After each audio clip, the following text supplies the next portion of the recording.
Hello my dear friends, you're on the Military Summary channel, and today we will discuss the situation in Ukraine on the 7th of April of 2023. Today we have a lot of very interesting updates, so let's start. And first we're going to start with Artyomovsk. As you can see, the Russian sources map has been updated. Now the Russians are saying that as a result of clashes during the previous days, weeks and months, the Russians managed to establish final control over the central part, and there are just few islands in this area that still remains under Ukrainian controls.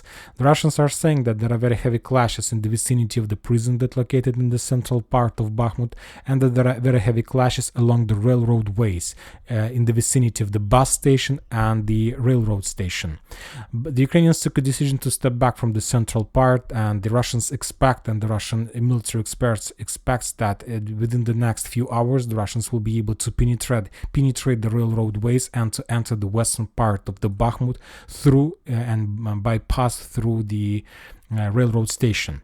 Furthermore, if we take a look at this map, we see that this map has been updated also on the south and on the north of the western part of Bakhmut. The Russian sources are saying that as a result of clashes in the south area in the vicinity of the square of MiG-17 square, they managed to establish control over the residential area with the highest building inside of it. As you can see, from now on, Russian controls the highest point in this area, and from now on the Russian controls every single road and every single movement in the vicinity of these buildings. If we take a look at another Russian sources map, you see that they also confirm this information, that they established control over this area and so on. Furthermore, the Russians are saying that as a result of clashes they managed to cross the Rose Square in this area and to enter another residential area with the high buildings that located on the south part of the Rose Square. So the Russians also developed their progress in this area, trying to push the Ukrainians as far as possible from the northern and from the south part in direction of the western fortification, this one. Now let's go to the western sources map and let's try to discuss and analyze the Ukrainian movements in this area. One more time, as a result of clashes during the previous hours and days, the Russians established control over this area, over this triangle along the Tchaikovskaya Street, and they control the buildings with the highest buildings in this area. And from this area, the Russians are able to establish visible and physical control over the supply roads and rotation roads that were passing by through this area. And as you can see, as a result of that, the Ukrainians were forced to reduce the width of their roads, of supply and support roads, and from now on the Russians from these big buildings are able to establish visual control over the roads that will go from Chasov Yar in direction of Bakhmut. Now they can see everything. This will increase the accuracy of Russian artillery system, and from now on I believe that Ukrainians has been trapped inside the western part because of the loss of this southern area. But to complete the story of Bakhmut and to establish the real cauldron, the Russians need somehow to find a solution how to establish control over Khromovo. From this moment, as soon as the Russians are able to get this town, the Ukrainians will be completely encircled and will appear and find themselves in cauldron. The Russian sources are saying that there are still 15,000 soldiers inside of this town. Furthermore, as you can see, because of the fact that Ukrainians were forced to step back from the central part, we understand that now the Ukrainians are overpopulated and over-concentrated in the western part. And to tell the truth, I'm not sure that there are a lot of places where the Ukrainians are able to hide, and there are not places for everybody to hide. And from this moment, they are very nice and valid target for Russian artillery and the air forces. Furthermore, as we know, according to the other Russian sources map, when talking about the northern part of this western part of Artyomovsk, the Russians managed to penetrate this area and to develop another bridgehead in this area, and currently the situation is in this area is something like this. The Russians are pushing from the north, trying to move along the river and a lot along the water reservoir, and the main purpose of that attack is to secure the flanks and to cut the Ukrainians their visual control over the forest on let's say northwest part of the water reserve, let's say over the Khromovo part of this territory. And as soon as the Russians are able to do this, the Russians will be able to activate their movements in direction of Khromovo. For now they can do this because the flanks are not secured. Furthermore, we remember that the Russians were attacking during the previous days in direction of Bogdanovka, and in direction of Grigorievka. And some sources are saying that they got as close as possible to this area and established something like control and something like a small blockade of these towns. And these attacks were done with the same purpose, to secure the Russian flanks while attacking in direction of Khromovo. I expect that within the next few days the Russians will activate their movements in this area, and as soon as the Russians establish control over Khromovo, we can talk about the final encirclement and cauldron inside of Bakhmut, and 15,000 Ukrainian soldiers will be appeared in the cauldron. We'll see what are they going to be next. But anyway, the situation is very interesting. I supposed and I thought that Ukrainians would try to hold Artyomovsk at least until the Eastern, or even more until the victory day. But now I see that situation develops in Russian favor and everything is collapsing, and soon all the situation may turn into complete Russian favor. The Russian Ministry of Defense reported that as a result of clashes on the Donetsk front line, the Ukrainians lost 270 soldiers, 16 armored vehicles, including 3 tanks, and 6 artillery systems of different types. Now we are going to the south, to Avdiivka area. There are also a lot of very interesting updates. The Russians continue their offensive operation in direction of Pervomaiska, in direction of Nitailov, in direction of Nivolskaya. Let's return back to the Western sources map.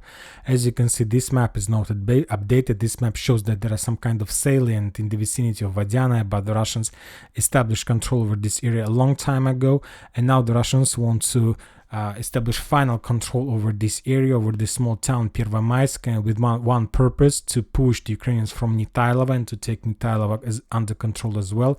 And the most important part is to cut supply and support of Nivolskaya and to get control over this area. This is a very important area, bridgehead, because the Ukrainians, using the bridgehead that located on the west from Krasnogorovka and Nivolskaya, they were using this bridgehead for artillery attacking of Donetsk, of artillery shelling of this town. As you know, during the previous 2 days, there were, as a result of Ukrainian artillery attack, around 12 civilians were killed.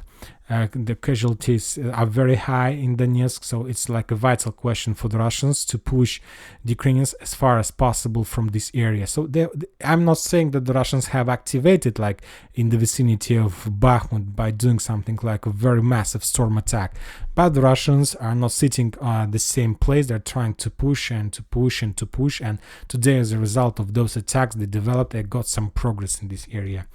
There are no changes in the south, Donetsk and Zaporozhye area. These 2 front lines are silent.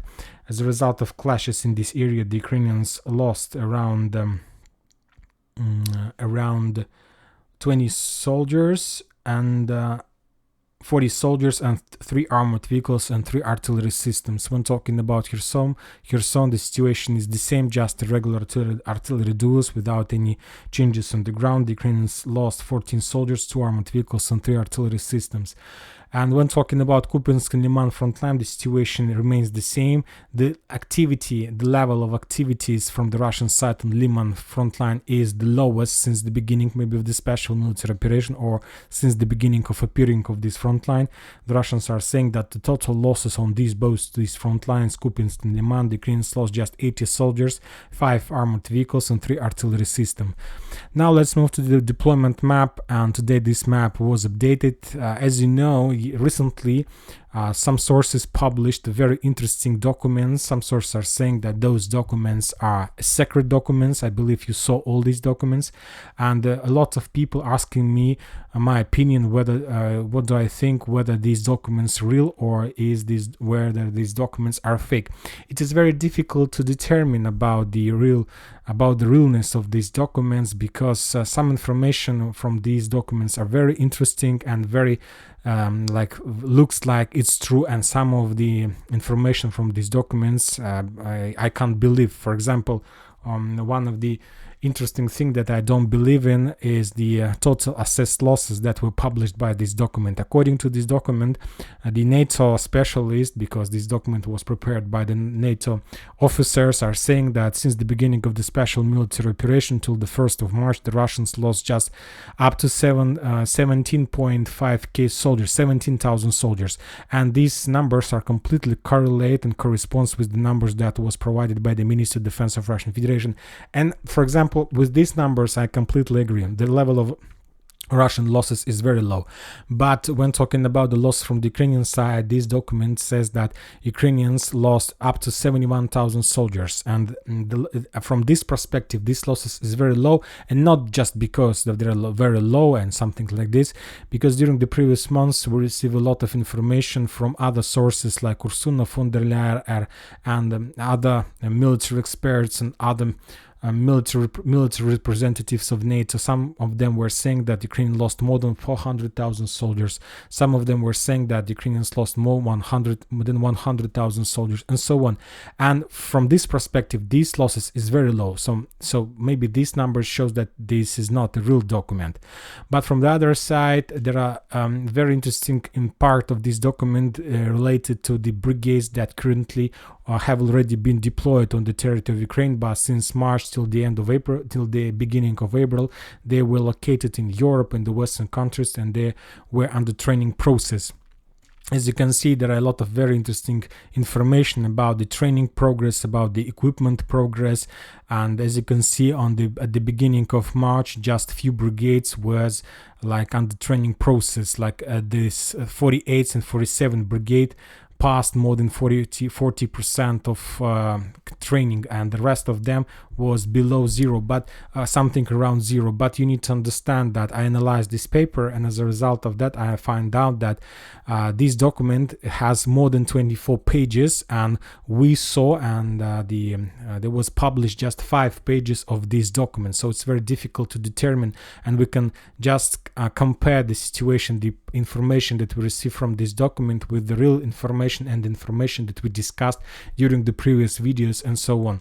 But there is a very interesting updates about the brigades, about the number of forces, about the types of weapon and so on. And today, for example, these days recently the deployment map has been updated. Now from now on we can see at least 3/5 of new brigades that currently were deployed in Ukraine. The first fist is located in the south in the vicinity of Odessa. There is a 22nd Mechanized Brigade, there is a 41st Mechanized Brigade, and there is a 21st Mechanized Brigade. The next fist is located in the vicinity between Kryvyi Rog and Dnipro. There is a 31st Mechanized Brigade, 32nd, 117th, 118th, and there is a 182nd Air Assault Brigade. And the third fist is located on the north of Dnipro, and I'm talking about 33rd Brigade, 160th, 88th Mechanized Brigade, and of course 30th Jagger Brigade. So we see that there are 3 fists that Ukrainians managed to prepare, and all of them are located very close to the Zaporozhye and Kherson district. Maybe these three one that located in the south, the Ukrainians will try to use to cross the Dnipro River and to start offensive operation from Kherson district. These 2 brigades that located near Zaporozhye and near Dnipro will be used to attack the Russians exactly in direction of Zaporozhye area. And these brigades are located, we can find in this list as well. So based on that, we can see that even if there is some kind of like fake information, we see that some part of this information completely correlate with the information on the ground, because the newly brigades are persistent here and we can find them on the map. Very interesting part of all these documents I found on this map. This is the map. This map was prepared by the NATO officers.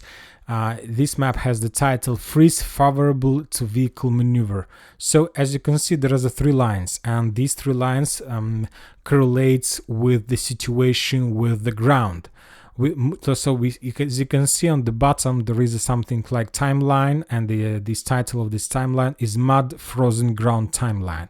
And there are months like February, March, April, May, and June. And as you can see, and on the left there are three colors: the green, orange, and blue. And these three colors colorate with the lines on the map: green, orange or yellow, and blue one. And as you can see, there is a timeline, and there is like different color squares. For example, yellow square means that the ground is partially frozen. So that in February, in the beginning of February, let's say along the blue line and along the yellow line, in the beginning of February, the ground in this area is partially frozen.